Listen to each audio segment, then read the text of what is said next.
नाज़रीन, confirm reports आ रही हैं कि अमेरिका ईरान के ऊपर हमला करने जा रहा है और चीनी बेड़े इस वक्त रीजन के अंदर पहुंच रहे हैं। एक एक्सट्रीमली अनयूजुअल वाकया पेश आया है जिससे हम अंदाजा लगा सकते हैं कि यह हमला होने जा रहा है और दुनिया किस खतरनाक तरीन मोड़ के ऊपर खड़ी हुई है। पुतिन और प्रेसिडेंट शी की जानब से एक ज्वाइंट मैसेज ट्रंप को भेज दिया गया है कि यह गलती किसी सूरत मत करना। यह बहुत ही रेयर वाकया है, यह बहुत ही एक्सट्रीमली अनयूजुअल वाकया है कि पुतिन और प्रेसिडेंट शी की जानब से एक ज्वाइंटली वार्निंग ट्रंप को भेजी गई है। अपनी पोजीशन जो है वो क्लियर की गई है कि वो ईरान से पीछे नहीं हटेंगे।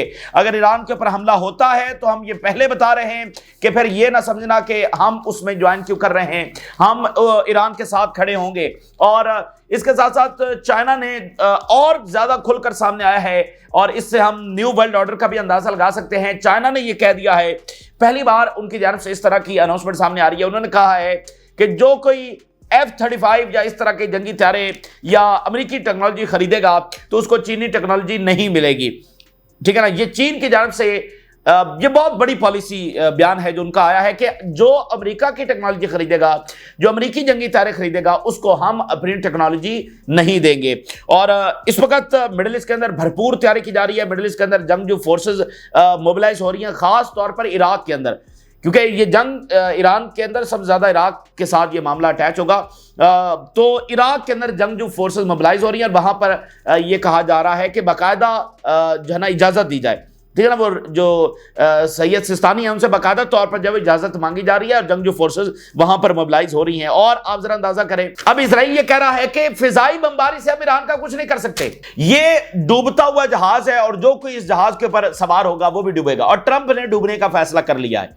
बिल क्लिंटन जैसा बंदा ट्रंप को वॉर करने, अब देखिए सारी कैंपेन हुई है, ट्रंप ने सबको लिताड़ा है, सबको लिताड़ा है, किसी का आगे से कोई जवाब नहीं आया। बिल क्लिंटन जैसा बंदा, उसको आकर कहना पड़ गया है कि यह गलती ईरान पर हमले वाली मत करना। आज इजरायली ये कह रहे हैं कि फिजाई हमले से तो ईरान का कुछ नहीं होगा, हमें ग्राउंड पर उतरना होगा। इजरायली फौज उतरेगी ग्राउंड पर। अमेरिकी फौज को वो पुश कर रहे हैं कि ये ग्राउंड में उतरे ईरान में। ये इतना बड़ा तारीखी बेवकूफी, यानी ये लिखा जाएगा आने वाली सेंचुरीज में कि अमेरिकी एम्पायर की सबसे बड़ी गलती क्या थी, तो वो लिखेंगे कि ईरान में फारस के अंदर उतरना इनकी सबसे बड़ी गलती थी।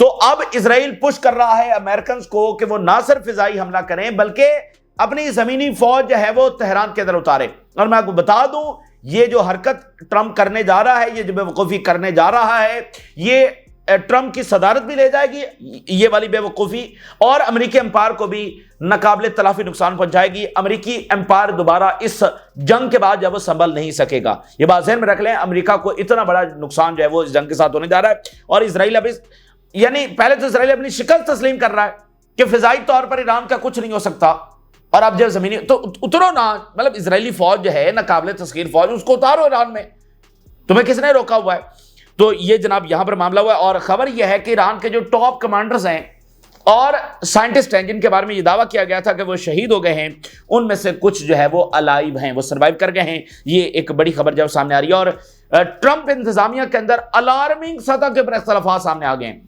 जिसके बाद पूरी दुनिया भी कंसर्न है और अमेरिकन बहुत ज्यादा तशवीश के अंदर मुब्तला हैं कि वो किस शख्स को ले आए हैं। नाज़रीन, ट्रंप इंतजामिया के अंदर शदीद सतह के इख्तलाफात सामने आ गए हैं और जो बंदा ट्रंप को मुखालफत कर रहा है कि ईरान के ऊपर हमला ना किया जाए, ट्रंप उसको अपनी अपनी इंतजामिया से साइड लाइन कर रहा है। जिसमें सबसे बड़ी मिसाल जब वो यूएस सेक्रेटरी ऑफ डिफेंस के सामने आ रही है, जिसने अपोज किया है, तशवीश का इजहार किया है कि ईरान के ऊपर जो हम हमला करने जा रहे हैं ये हमारे मतलूबा शायद रिजल्ट्स इसमें से हमें हासिल ना हो सकें। तो ट्रंप ने उसको अपने इनर सर्कल से जो है निकाल दिया है। ये इतनी बड़ी ये अलार्मिंग सूरत हाल है कि एक शख्स जो है जिसको सारे वार्न कर रहे हैं वो रुकने का नाम नहीं ले रहा और इनफरादी सजा के ऊपर फैसले कर रहा है। सेक्रेटरी ऑफ डिफेंस की बात को उसने नहीं माना और उसको जब साइडलाइन उसने कर दिया है और वो इनफरादी सदा के ऊपर जब फैसला कर रहा है। अमेरिकन बहुत ज्यादा इसके ऊपर अलार्म है, क्योंकि इस तरह से जब भी दुनिया में कोई लीडरशिप फैसले करती है कि सब उसको मना कर रहे हैं, सब उसको खबरदार कर रहे हैं। और अब देखें ना, इस वक्त ट्रंप को पूरी दुनिया खबरदार कर रही है, मशरिक से लेकर मगरिब तक पूरी दुनिया ट्रंप को खबरदार कर रही है। उसकी अपनी इंतजामिया के वो लोग जिसको वो चुन चुन कर लेकर आया है वो उसको खबरदार कर रहे हैं। दुनिया में यकीन मानिए, जब भी ऐसा कोई लम्हा आया है, जब भी कोई ऐसी लीडरशिप आई है उसने दुनिया को नाकाबिले तलाफी नुकसान पहुंचाया और अपने भी मुल्कों को नाकाबिले तलाफी नुकसान पहुंचाया है। दुनिया में बड़ी जंगें छेड़ी हैं। तो ट्रंप साहब भी इस वक्त कुछ ऐसा ही कर रहे हैं कि वो बस आइसोलेट हो चुका है, वो इनफरादी फैसला कर रहा है। इतना बड़ा फैसला इनफरादी कैसे हो सकता है? सब उसको खबरदार कर रहे हैं, लेकिन वो पीछे हटने के लिए तैयार नहीं है। तो ये बड़ा खतरनाक मामला है और सबसे ज्यादा अमेरिकन खुद इस बात के ऊपर परेशान है और अलार्म है कि ये यहां पर क्या हो रहा है। ये तमाम हेडलाइंस मैं आपके सामने रखता हूं। नाज़रीन, इस वक्त बड़ी ही ट्रिकी सिचुएशन है और अमेरिका हमला करने जा रहा है। ट्रंप की जानिब से ये कहा जा रहा है कि वो 2 वीक्स उसने दिए हैं ईरान को एज अ डेडलाइन, लेकिन ये एक डिसेप्शन के तौर पर देखा जा रहा है। मैं सबसे पहले सिमोन हर्श, इनका पहले भी हम तज़किरा कर चुके हैं। सिमोन हर्श जो हैं, ये अमेरिका के रिनाउंड ऑथर हैं और इन्होंने बहुत सारी किताबें लिखी हैं और व्हाइट हाउस के साथ, पेंटागन के साथ अटैच हैं। बहुत ही इन्फॉर्म्ड पर्सन है, बड़ी मतलब एक one of the top personality है अमेरिका की, पूरी दुनिया में इनको जाना जाता है। और सिमोन हर्श वही हैं जिन्होंने 1991 के अंदर एक किताब लिखी थी इजराइल के हवाले से और वो बेस्ट सेलर भी है। उन्होंने लिखा था कि जो 73 की वॉर हो रही थी, उस 73 की वॉर के अंदर इजराइल न्यूक्लियर बॉम्ब इस्तेमाल करने जा रहा था पूरे मिडिल ईस्ट के ऊपर, और इसने ब्लैकमेल किया अमेरिका को कि अगर तुमने हमें एडवांस टेक्नोलॉजी तक एक्सेस नहीं दी तो फिर हम यहां पर न्यूक्लियर गिरा देंगे। तो उसके बाद अमेरिका ने इनको न्यूक्लियर बाकी एडवांस टेक्नोलॉजी दी, जिसके बाद ये जंग जीत गए। तो ये 1991 के अंदर उन्होंने इतनी बड़ी बात लिखी कि हालांकि इजराइल तो अपना न्यूक्लियर मानता ही नहीं है और वो न्यूक्लियर गिराने जा रहे थे, यानी कि वही डायलेमा कि जब इजराइल शिकस्त के करीब होगा तो वो न्यूक्लियर गिरा सकता है। तो इन्होंने ये जो जंग शुरू कर दी है ना, असल में इस जंग का शुरू होना ही अब बाकी इवेंट्स की तरफ पुश कर रहा है, इसलिए ये मामला बड़ा खतरनाक हुआ है। अब समझ नहीं आ रही कि यहां से रिवर्सल अब नजर नहीं आ रहा है, क्योंकि जो हमला हो गया है इसके बाद अब इजराइल की अपनी अना कि हम शिकस्त कैसे खा जाए, तो फतह उनको मिल नहीं रही, तो न्यूक्लियर डाल। अब सिमोन हर्श जो हैं, इन्होंने जो स्टेटमेंट जारी किया और आर्टिकल लिखा है बहुत ही गैर मामूली। इन्होंने ये कहा है, यानी बंदा जो है वो मामूली आदमी नहीं है।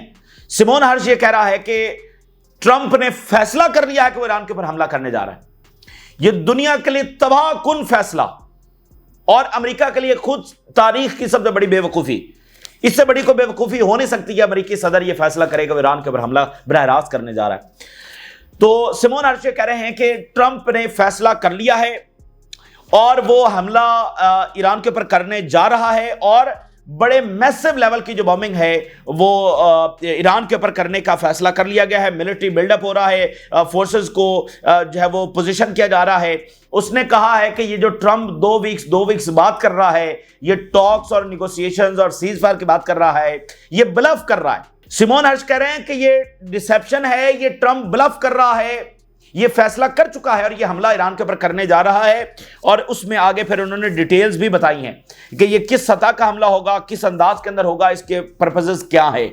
उन्होंने बताया है कि इसका पर्पस वही है, रिजीम चेंज करना, और रिजीम चेंज कैसे करना, थ्रू रिवोल्ट, थ्रू बगावत, थ्रू खाना जंगी, कि लोगों को जो है वो खड़ा कर दिया जाए अपनी ही गवर्नमेंट के खिलाफ और उनको उस खाना जंगी के अंदर धकेल दिया जाए जो आज लीबिया देख रहा है, जो शाम ने देखी है, अभी तक वो लोग देख रहे हैं, उनका मुल्क अभी तक स्टेबल नहीं है। तो वो करना, इजराइल के हमले का मकसद भी बुनियादी तौर पर यही था। और उनके मुताबिक पहले हमले के अंदर ही वो रिवोल्ट करवा देंगे, मिलिट्री लीडरशिप को शहीद कर देंगे, तो ये उनका प्लान था। अब अमेरिका उसी प्लान को एग्जीक्यूट करने जा रहा है और गवर्नमेंट बिल्डिंग्स को निशाना बनाया जाएगा, जो भी गवर्नमेंट जो इंफ्रास्ट्रक्चर है उसको हिट किया जाएगा और खाना जंगी छेड़ने को, यानी बड़ा ही खतरनाक प्रोजेक्ट जिससे मुतासर सब होंगे। पाकिस्तान भी होगा, अफगानिस्तान भी होगा, टर्की भी होगा, रीजन भी होगा, सारे होंगे, पूरी दुनिया होगी। ये इतनी बड़ी बेवकूफ़ी है जो यहां पर होने जा रही है। सिमोन हर्श कह रहे हैं ये ब्लफ कर रहा है, इसी बात के ऊपर मत जाना, ये फैसला कर चुका है, ये हमला करने जा रहा है। मैं आपके सामने हेडलाइंस रख रहा हूं। अमेरिका के अंदर इस वक्त शदीद तशवीश और पूरी दुनिया के अंदर। US to launch major bombing campaign against Iran this weekend. उन्होंने इस वीकेंड की बात की है, यानी ये आज हमला हो सकता है, ये कल हो सकता है।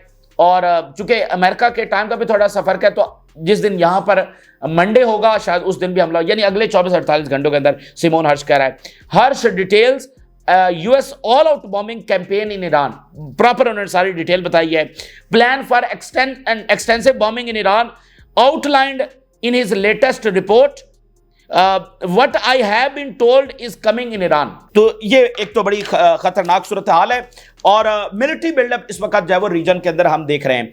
और हमारा जो पर्सनल एनालिसिस है वो भी हम कल आपके सामने रख चुके हैं। हमारे मुताबिक भी अमेरिका जो है वो हमला करेगा ईरान के ऊपर, और उसकी वजह यह है कि अगर ट्रंप इतनी बड़ी बेवकूफ़ी कर चुके हैं, इसका मतलब वो लॉजिक और सेंस और रैशनल के ऊपर फैसले नहीं कर रहे हैं। उनकी जो चीज फैसला कुन साबित हो रही है वो उनका बिलीफ सिस्टम है, ठीक है ना। वो रिलीजियस पस मंजर और इजराइल और वो सारा जो है ना तो वो उनका रैशनल से वरना अगर रैशनल होता तो ये हमला भी ना होता जो इजराइल ने किया।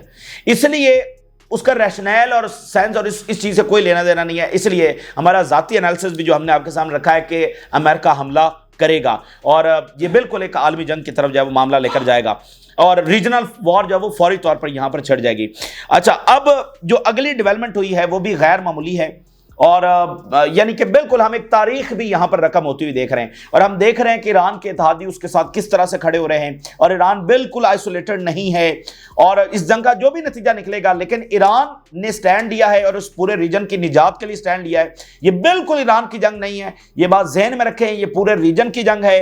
अगर ईरान फॉल कर गया तो फिर ये शैतानी प्रोजेक्ट जो है वो सबके ऊपर लागू किया जाएगा और ये बात ज़हन में रखें कि ये जो अगली दुनिया है, अगर यहां पर ये शैतानी ताकतें जीती हैं तो अगली दुनिया उसका नक्शा गजा है, आगे दुनिया में फिर यही चलेगा। इसलिए इस ताकत को रोकना और ताकत के साथ रोकना जो बहुत जरूरी है। तो इत्तेहादी जो है वो ईरान के साथ खड़े हैं। अब जरा आप देखिए कितनी रेयर, कितनी बड़ी डेवलपमेंट और कितनी अलार्मिंग है। इससे हम देख सकते हैं कि दुनिया किस मोड़ के ऊपर खड़ी है। पुतिन और शी जिनपिंग की जानिब से ज्वाइंटली मैसेज जो है ट्रंप को दिया गया है। अब आप अंदाजा करें कि प्रेसिडेंट शी जो हैं वो तो कॉल पर बात करने के लिए ट्रंप के साथ तैयार नहीं है और वो पुतिन और प्रेसिडेंट शी एक साथ मिलकर ट्रंप को वार्निंग जारी कर रहे हैं। मुझे बता दें लास्ट टाइम ये कब हुआ था? लास्ट टाइम ये कब हुआ है कि रशियन प्रेसिडेंट और जो चाइना के प्रेसिडेंट हैं वो ज्वाइंटली अमेरिकी सदर को, खासकर ट्रंप को मैसेज भेज रहे हैं? ऐसा नहीं होता है। तो इससे दो चीजें कि उनको अंदाजा है कि अमेरिका हमला करने जा रहा है, इसलिए वो वार्न कर रहे हैं और वो इस चीज के ऊपर उनको वार्न कर रहे हैं कि तुम्हारा हमला हमें भी मजबूर करेगा कि हम इस जंग के अंदर शामिल हो जाएं। हम फिर खामोश नहीं बैठ सकेंगे, हमारे अपने मफादात हैं, हमारा अपना इत्तेहादी है। तुम्हारा हमला हमें मजबूर करेगा कि हम उसके अंदर शामिल हो जाएं। तो इसलिए जंग का दायरा कार जो बहुत बड़ा वसी हो जाएगा और एक वार्निंग जो है वो दी गई है। CNN, president Xi and Putin present united front over Israel Iran crisis in world message to Trump. United position उन्होंने अपनी बताई है, एक ही हमारी पोजीशन, और वो उनके बयानात में उन्होंने इजराइल को कंडेम किया है, इजराइल को हमले को एग्रेशन करार दिया है और उन्होंने बताया है कि बिल्कुल एक इलिजिटिमेट एक्ट जब इजराइल की जन्म से उठाया गया और हम हर सूरत में ईरान के साथ खड़े हैं। एक ज्वाइंटली मैसेज CNN उसको रिपोर्ट कर रहा है। और फिर जरा देखिए चाइना से जो स्टेटमेंट आ रही है, if Middle East is unstable, अगर मिडिल ईस्ट अनस्टेबल है world will not be at peace, तो दुनिया में अमन नहीं। मुझे बताइए दुनिया में अमन मुतासर होने वाला है तो ये जो सात हमसाया मुल्क बैठे हैं यहां पर अमन होगा? आप जरा अंदाजा करें ये कितनी बड़ी जंग यहां पर छेड़ दी गई है। तो इसलिए ये जो अगर हमसाया मुल्क में कोई गफलत दिखा रहा है ना, मैंने इसलिए आपको ये बात की कि हमसाया मुल्क न्यूट्रल भी नहीं हो सकते, उनको इस प्रोजेक्ट को नाकाम बनाना है। वो इस तरह इस क्राइसिस का सामना नहीं कर सकते कि हाँ हमारा तो इससे कोई लेना देना है, भाई वो ईरान लड़े और इसराइल लड़े या अगर अमेरिका आ जाए तो वो लड़े, हम आप न्यूट्रल भी नहीं हो सकते। ये क्राइसिस आप तक आना ही आना है। तो चाइना कह रहा है कि ये पूरा जो दुनिया है वो will not be at peace, वहां भी फिर अमन नहीं होगा अगर मिडिल ईस्ट के अंदर अमन नहीं है। तो how China views the Israel Iran war, Chinese media. तो ये आखिरी सतह की जो वार्निंग है वो यहां पर दी गई है और इससे अगली बात अब ये है कि चाइनीज जो जंगी बेड़े हैं बताया जा रहा है कि वो इस रीजन में पहुंच रहे हैं। अच्छा, वो बिल्कुल जो ईरानियन साहिल हैं वहां पर वो डिप्लॉय नहीं हो रहे, लेकिन वो इंडियन ओशन के अंदर यहीं वो जो है ना डिप्लॉय बहुत सारे हो चुके हैं, पीछे से मजीद आ रहे हैं और वो इस तरह से अपनी पोजीशनिंग कर रहे हैं कि अगर अमेरिका का हमला होगा तो उनको यहां पर पहुंचने में ज्यादा देर नहीं लगेगी। इस तरह से चाइनीज बेड़े अब यहां पर पहुंच रहे हैं। वार्निंग उन्होंने जारी कर दी है और यह वाज़ेह कर दिया कि अगर अमेरिकी हमला होगा तो फिर हम खामोश नहीं रह सकते, फिर हम भी इसके अंदर ड्रैग हो जाएंगे, ये बात ज़हन में रखें। तो उनके बेड़े जब यहां पर पहुंच रहे हैं। और फिर अगली बात सुनिए, चाइना ने इतनी बड़ी पॉलिसी स्टेटमेंट दी है कि जो चाइना में अब तक ऐसी कोई स्टेटमेंट कभी आई ही नहीं। चाइना ने यह दुनिया को पैगाम दिया है, सब कंट्रीज को उन्होंने कहा है कि अगर आप अमेरिका से टेक्नोलॉजी खरीद रहे हैं, अगर आप अमेरिका से F-35 खरीद रहे हैं, बाकी जंगी हथियार खरीद रहे हैं, बाकी टेक्नोलॉजी खरीद रहे हैं, तो ये बात ज़हन में रख लें कि हमारे जो जंगी हथियार हैं, हमारी जो लेटेस्ट टेक्नोलॉजी है, वो हम आपको नहीं देंगे। हम सिर्फ अपने ट्रस्टेड जो एलाइज हैं उनको सिर्फ ये टेक्नोलॉजी देने जा रहे हैं। अगर कोई अमेरिका से खरीदेगा तो फिर हम उसको नहीं देंगे। ये चाइना की जानब से बहुत बड़ी पॉलिसी स्टेटमेंट है और इससे आप अंदाजा लगा सकते हैं कि बिल्कुल दुनिया में ये वर्ल्ड ऑर्डर की लड़ाई है, ठीक है, आमने सामने ये मामलात हो रहे हैं। और यहां पर यह खबर भी है कि जो ऑस्ट्रेलिया के वॉरशिप्स हैं वो भी यहां पर पहुंच रहे हैं। ऑस्ट्रेलिया ने यह कहा है कि हम वॉरशिप्स तो भेज रहे हैं लेकिन हम यहां पर लड़ेंगे नहीं, वो तो बाद में देखी जाएगी, लेकिन ऑस्ट्रेलिया के वॉरशिप्स भी यहां पर आ रहे हैं रिपोर्टेडली। अच्छा, अब आप जरा अंदाजा करें इजराइल जो है वो अमेरिका को किस क्राइसिस की तरफ धकेल रहा है और ये रीजन को और दुनिया को किस क्राइसिस की तरफ धकेल रहा है। अब आप देखिए इन्होंने कितनी बदमाशी और सफाकियत और अपनी पूरी ताकत के साथ ईरान के ऊपर हमला किया। और आज ये क्या बयान दे रहे हैं Wall Street Journal, Israel test theory that war can not be won with air power alone. Trump को चाहिए कि वो अभी भी होशमंदाना फैसला करे और इस बंदे से पीछे हट जाए। इतनी बड़ी ताकत का, इतनी बड़ी बदमाशी के साथ इसने हमला किया और कहा कि क्रश कर दिया, ये वेलिंग वॉल के ऊपर गया और कहा कि क्रश कर दिया है ईरान को और बस ये थोड़े से एक आध दिन में बिल्कुल ईरान फारग हो जाएगा। आज क्या बात कर रहा है कि एयर पावर से तो कुछ हो ही नहीं सकता, मैं जितनी मर्जी बमबारी कर ले उससे कुछ होगा ही नहीं, हमें ग्राउंड पर जाना होगा। तो ग्राउंड पर कौन जाएगा? इजराइल जाएगा, इजरायली फौज जाएगी। तो वो धक्का दे रहा है अमेरिका को एक और जंग के अंदर। यकीन मानिए ये जो अमेरिकन एम्पायर कमजोर हुआ है ये अफगानिस्तान की जंग से कमजोर हुआ, फिर इससे बढ़कर इराक की जो जंग है इसने अमेरिका को बहुत ज्यादा कमजोर किया है। तो अगर यहां से अब ये देखें फिजाई हमला अमेरिका करेगा तो उसको ग्राउंड की तरफ जाना ही जाना है। जैसे अब उसने इजराइल से हमला करवाया तो अब उसकी अपनी मजबूरी बन गई है, यानी इवेंट्स जो है वो फिर आपको धकेल लेते हैं, आपको उसमें ड्रैग कर लेते हैं। ड्रैग इसीलिए बोला जाता है ना कि आपने एक प्रोसेस शुरू कर दिया फिर सब उसमें ड्रैग होते चले जाएंगे। तो अब ट्रंप साहब जो है वो फिजाई हमला करने जा रहे हैं और उसके बाद उसको जमीनी फौज उतारना ही होगी क्योंकि फिजाई हमले से कुछ होगा ही नहीं, उनकी मिसाइल पावर खत्म नहीं होने वाली है और रिजीम चेंज जब तक नीचे नहीं उतरेंगे तो कैसे होगा। तो इसलिए ये ईरान में उतरने की बात कर रहे हैं। अफगानिस्तान में इनके साथ क्या हुआ, ये ईरान के अंदर उतरने की बात कर रहे हैं। इनको अंदाजा भी नहीं कि ये वहां पर क्या करने जा रहे हैं, कितनी बड़ी ये गलती कर रहे हैं। अब वो कह रहे हैं फिजाई हमले से जब कुछ होगा नहीं। तो इसलिए ट्रंप को अभी भी वक्त है, जब तक अमेरिकी हमला नहीं होता उस वक्त तक वक्त है, वरना उसके बाद पॉइंट ऑफ नो रिटर्न के ऊपर मामला चले जाएंगे। और उर्दुगान ने स्टेटमेंट जारी की है और उर्दुगान ने कहा है कि जैसे पिछली सदी के अंदर हिटलर दुनिया को मुख्तलिफ कॉन्फ्लिक्ट्स की वजह से आलमी जंग के अंदर ले गया, तो आज का हिटलर नेतन्याहू है और यह दुनिया को आलमी जंग की तरफ लेकर जा रहा है। और साथ उन्होंने बड़ी इंपॉर्टेंट बात की, उन्होंने कहा कि विक्ट्री विल बी आर्स, फतह जो है वो हमारी होगी। ये उनकी जानिब से बड़ी इंपॉर्टेंट बात आई है कि फतह जो है वो हमारी होगी। तो इस वक्त दुनिया क्या बात कर रही है, दुनिया की इस वक्त क्या डायरेक्शन है? दुनिया इस वक्त वार्निंग जारी कर रही है, सिग्नल दे रही है कि ये वाला रास्ता मत लेना। ट्रंप को ये सारे सिग्नल जा रहे हैं, रीजन से भी, ग्लोबल पावर से भी, सबसे, अमेरिका के अंदर से भी, और यानी ये सारे ईरान के इत्तेहादी जो हैं और जो इत्तेहादी नहीं भी हैं उनको बनना पड़ेगा, जैसे टर्की है, क्योंकि अगर आज ईरान में रिजीम चेंज हो सकता है तो कल उर्दुगान के खिलाफ भी हो सकता है। तो उन्होंने कहा है, सारी दुनिया ये सिग्नल दे रही है कि मजीद एस्केलेशन मत करना, हमला मत करना, अगर हमला किया तो फिर हम ईरान के साथ खड़े होंगे। ये इस वक्त दुनिया का सिग्नल है। तो जब तक हमला हो नहीं जाता तो दुनिया इसके लिए पुश कर रही है, सीज फायर के लिए भी, और ये बार बार वार्निंग जारी कर रही है। अब आप देखिए इराक से क्या डेवलपमेंट है। सैयद सिस्तानी से ये मुतालबा किया जा रहा है, जो हाईएस्ट यानी उनका रिलीजियस अथॉरिटी है, सैयद सिस्तानी से मुतालबा किया जा रहा है कि वो फतवा जारी करें और इजाज़त दें लड़ने के लिए। ये इराक के अंदर इस वक्त सूरत हाल है। तो इनको अंदाज़ा भी नहीं है कि ये यहाँ पर किस तूफान को जो है वो दावत दे रहे हैं। ये बड़ी लंबी जंग, अगर आप जरा अंदाज़ा करें, यहाँ पर अगर ट्रंप है ना, यहां पर यह हमला करेगा तो कैजुअलिटीज होंगी, और जब कैजुअलिटीज वापस अमेरिका में जाएंगी तो उसके बाद क्या होगा? ये अमेरिकी सदर साहब की कुर्सी खा जाएगी ये जंग, ये मैं आपको बता रहा हूं। क्योंकि जंग शुरू ही वहां से हो रही है कि करीबी तरीन लोग जो है वो मुखालफत कर रहे हैं और पब्लिक सेंटिमेंट ऑलरेडी मुखालफत कर रहा है। जंग शुरू ही यहां से हो रही है। अगर यहां पर सुबकी हुई, कैजुअलिटीज हुई, तो फिर अवाम का पारा कहां पहुंचेगा? और ट्रंप ऑलरेडी जंग शुरू करने से पहले आइसोलेशन के अंदर है। तो अब जरा जो खुद वहां ट्रंप इंतजामिया की जो सूरत हाल है मैं आपके सामने आखिर में रखता हूं, और बड़ी ये अलार्मिंग सूरत हाल है, क्योंकि मैंने आपको बताया कि दुनिया में जब जब कोई ऐसी लीडरशिप आई है उसने अपने मुल्क को भी नुकसान पहुंचाया और दुनिया को भी नुकसान पहुंचाया। ये बिल्कुल तारीख है। अब नाज़रीन, वहां पर हुआ क्या है कि मीटिंग हुई है कल, और मीटिंग के दौरान ये सारी तैयारियां, उसके अंदर जो यूएस सेक्रेटरी ऑफ डिफेंस है, सेक्रेटरी ऑफ डिफेंस ने कहा कि हम ये गलती नहीं कर रहे कि हम पैसिफिक से सारे अपने एयरक्राफ्ट कैरियर्स और लॉजिस्टिक्स वहां से निकाल रहे हैं। अगर चाइना जो है वो ताइवान ले गया तो फिर हमारे साथ क्या होगा? फिर ये कितनी बड़ी हमारी मिस्टेक होगी कि चाइना ताइवान, क्योंकि ये ताइवान के जरिए चाइना को कीप इन चेक रखे हुए हैं ना, चाइना को तंग कर रहे हैं। अगर ताइवान ले गया चाइना तो फिर तो बहुत बड़ा बैलेंस ऑफ पावर बदल जाएगा दुनिया में। तो अगर ताइवान वो कैसे लेंगे? उन्होंने कोई लंबी जंग नहीं लड़नी है, वो कैपिटल में उतरेंगे और उन्होंने वहां पर गवर्नमेंट ही बदलनी है, बाकी लोगों के साथ तो उनका लड़ना कोई और उनका बस वहां पर पहुंचना ही असल गेम है। तो अमेरिका उस तरह से वहां पर डिप्लॉयमेंट रखता है कि अगर चीन हमला करे तो वो फौरी तौर पर उसको रोक सके। तो अगर अमेरिका वहां पर होगा ही नहीं तो रोकेगा कैसे? तो उन्होंने ये बात एक रखी कि ये कंसर्न भी है, इस पहलू से भी हमें देखना चाहिए।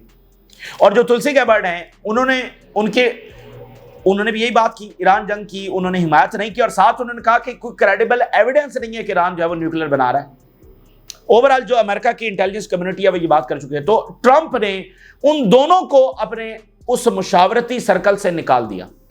यानी अब ट्रंप, जेडी वैंस और सेक्रेटरी रूबियो, ये तीन बंदे जो हैं वो आपस में बात कर रहे हैं, और उसमें भी बाकी अब सब खामोश हैं। स्टीव विटकॉफ भी उसके अंदर है, लेकिन वो सब खामोश हैं। आज जो ट्रंप कह रहा है वो कह रहे हैं जी आप सही कह रहे हैं। मतलब अगर उन्होंने आज आप कितनी अलार्मिंग बात है, ऐसा दुनिया में कब होता है? उन्होंने सिर्फ अपना एक कंसर्न शो किया है कि हमें इस तरह भी देखना चाहिए, इस बात के ऊपर उनको निकाल दिया। तो इसलिए खुद सबसे ज्यादा तो अमेरिकन इस वक्त परेशान हैं और देख रहे हैं कि ये कितना मैं अमेरिका के अंदर इस तरह से होना कि एक सेक्रेटरी ऑफ डिफेंस ने एक अलग तजवीज़ पेश की और उसको निकाल दिया जाए। अमेरिका के अंदर ये बात होना, ये बड़ी ही तशवीशनाक बात है। देखें, उनके पास पावर है, तो अगर पावर इस तरह रॉन्ग डायरेक्शन के अंदर इस्तेमाल होने जा रही है और एक ऐसी लीडरशिप वहां पर आ गई है जो अनचेक्ड है और इनफरादी सतह पर सिर्फ फैसला कर रही है, तो फिर ये तो पूरी दुनिया के लिए बड़ी तशवीशनाक बात है। तो ये जनाब वहां पर हुआ है, अमेरिकन मीडिया जो इसको रिपोर्ट कर रहा है। Trump has dropped Pete Hegseth Tulsi Gabbard from his inner circle to navigate secret Iran action. और मागा क्लैश यानी मेक अमेरिका ग्रेट अगेन वालों का क्लैश हो गया है। Gabbard and Hegseth outside Trump inner circle on Iran. अब आखिर में आखिरी दो स्टेटमेंट्स देखिए, ये ट्रंप की माजी की स्टेटमेंट्स है जो इस वक्त वहां पर जो है ना ट्रेंड कर रही हैं। द हिल, अब ये है जनाब 2018 की स्टेटमेंट ट्रंप की। Trump hits Bush invading Iran the single worst decision ever made. ठीक है, 2018 में ट्रंप साहब कह रहे हैं कि ये मिडिल ईस्ट के अंदर हमने जाकर जंग की और इराक के ऊपर हमने हमला किया और इन्वेड किया और जमीनी फौज उतारी, ये हमारी तारीख का वर्स्ट डिसीजन था। ठीक हो गया। और इसके बाद ये 2016 का इसका बयान है। Donald Trump accuse former president George Bush of lying to enter Iraq war. और इसके अलावा 2019 का इसका एक बयान मौजूद है। इसने कहा कि मिडिल ईस्ट की जंगों ने अमेरिका को सबसे ज्यादा नुकसान पहुंचाया। आज वही शख्स जो है वो ईरान के ऊपर हमला करने जा रहा है, जो इराक, अफगानिस्तान, लिबिया, शाम से कई गुना ज्यादा ताकतवर है। और ग्लोबल पावर्स ये कह रही हैं कि हम उसमें ड्रैग हो जाएंगे। ये बात ध्यान में रखना, हम खामोश नहीं बैठ सकते। की रीजनल एलाय है ईरान उनका, वो खामोश नहीं बैठ सकते, उनके अपने इंटरेस्ट हैं। और रीजन भी खामोश नहीं है, रीजन भी अमेरिका के साथ नहीं है। इतनी बड़ी बेवकूफ़ी वो आइसोलेशन में करने जा रहा है। बहरहाल ये होने जा रहा है। सिमोन हर्ष कह रहे हैं ये होने जा रहा है, इसी वीकेंड के ऊपर अगले 24-48 घंटों में ये हमला होने जा रहा है। ये इस वक्त की ताज़ा तरीन सूरत हाल है जो आपके साथ शेयर किया। आपने राज जरूर करें। जी अल्लाह हाफिज़।